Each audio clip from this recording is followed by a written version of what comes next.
Et on continue ce village startup, Jérôme, avec une vedette de la télé. Ah, c'est pas Michel toi. Drucker. Non, c'est pas c'est Michel sa start-up. Drucker, il est un tout petit peu plus jeune. Merci. Vous avez sans doute peut-être grandi, alors peut-être pas nous parce qu'on était un petit peu trop vieux, mais si vous avez quelques années de moins que nous, vous avez peut-être grandi avec cette série qui passe à la télé qui s'appelait Premier Baiser. Eh bien, on accueille l'une des stars de Premier Baiser. Et oui. Alors vous vous dites, mais qu'est-ce qu'il fait comment ici? Oui. C'est vrai, c'est peut-être le... Et c'était quoi votre nom à l'époque? Bonjour le nom de Christophe. votre personnage? Bonjour François, bonjour Jérôme, merci pour cette introduction. Dans la série, c'était Christophe. Luc. Mais oui, Luc, c'était voilà. Absolument. Et voilà. Luc, c'est lui, ou plus exactement, Christophe Ripper. Absolument. Bonjour. Alors, on n'est pas là pour parler de baiser. Non.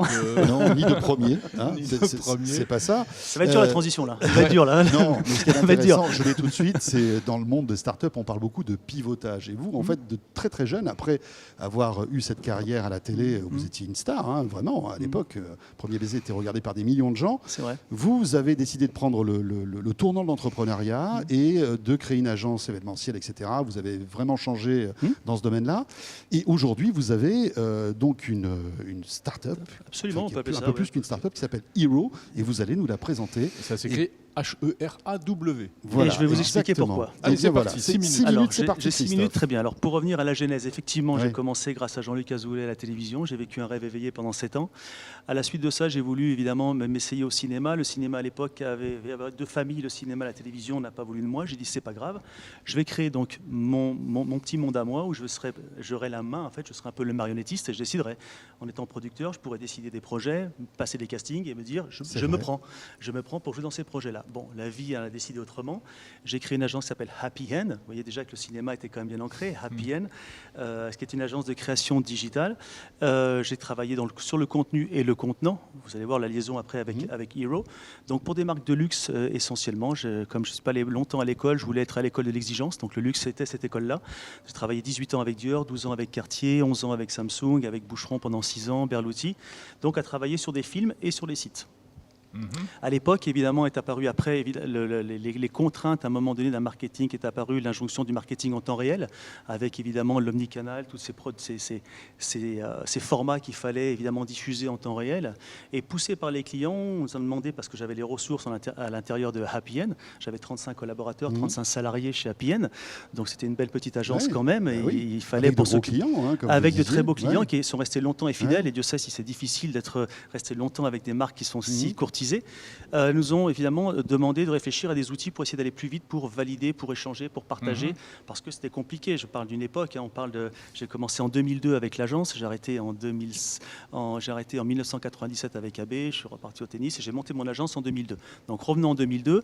En 2010-2011, les clients me poussent un petit peu à créer un outil. On crée à ce moment-là YouScreenIt, qui est une solution finalement globale qui permet de partager, de valider du contenu. Ce qui fait qu'elles n'avaient pas besoin de se déplacer. Il n'y a pas besoin à l'époque, je reviens à l'époque du DVD, où même les clients se déplaçaient dans les salles de montage. Oui. Là, directement, c'était en ligne. Elles pouvaient valider, partager et avoir le même niveau d'information. Il y avait même un temps, il fallait envoyer les cassettes vidéo par coursier, etc.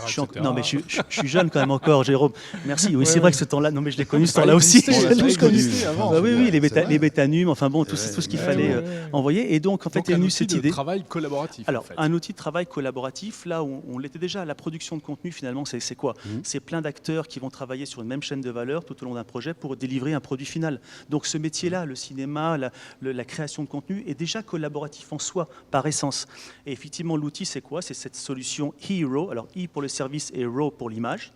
C'est la première brique d'une... Ah oui, c'est le RAW du format... RAW, de l'image, le format RAW de l'image. Okay. Et le I pour le service, parce que je pense qu'un outil, aussi simple soit-il, a besoin d'un accompagnement, d'une formation et d'un suivi auprès des clients pour l'adoption.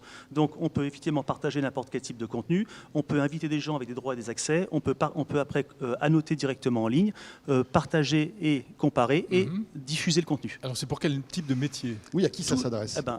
J'ai envie de dire, aujourd'hui, on a 3 cœurs de cible, les boîtes de production et de post-production, les agences de marketing, communication et les diffuseurs. pour moi, c'est ceux que je connais le mieux par mon historique d'entrepreneur dans une agence. Mais ça s'adresse à tous ceux qui font du contenu. Et aujourd'hui, on le sait que le contenu est le médium le plus utilisé pour communiquer. En 2022, la vidéo représentera 82% du trafic mondial sur Internet. Donc vous voyez qu'il y a un champ énorme qui s'offre à nous. Aujourd'hui, on se concentre sur ces 3 cœurs de cible pour justement leur permettre de travailler plus efficacement, plus rapidement et de façon plus fluide du début d'un projet jusqu'à la fin sans changer d'outil. Parce que le drame aujourd'hui, c'est qu'il y a trop d'outils à disposition. Et Christophe, en plus, avec cette pandémie, j'imagine que ça accélère en plus la pertinence de Hero, non ?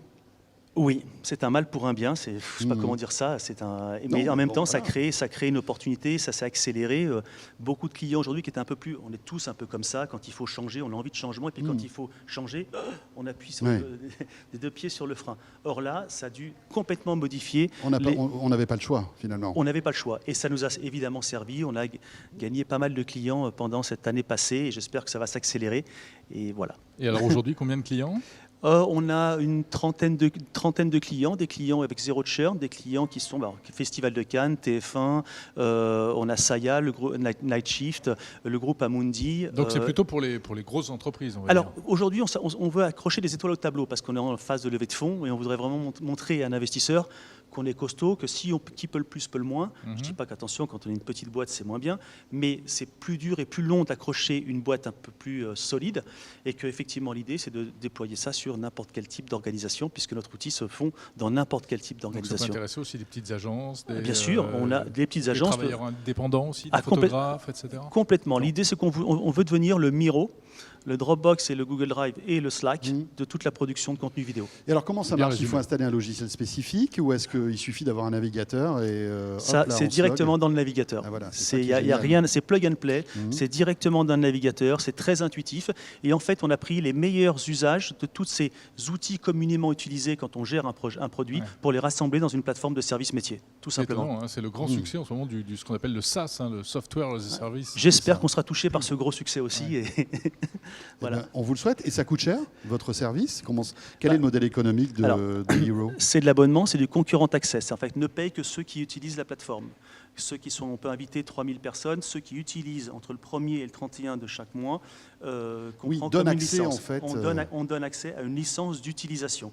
Alors ça coûte cher. J'ai envie de vous dire, quand une boîte prend cet outil-là, aujourd'hui, dans beaucoup d'appels d'offres, les clients demandent à leurs prestataires d'avoir, je sais bientôt, non, mais allez-y, c'est pas grave, à quelques secondes quand même. Les clients demandent à leurs partenaires, dans leurs appels d'offres, de mettre en place, de répondre avec un outil qui va leur permettre de collaborer et de mieux travailler ensemble.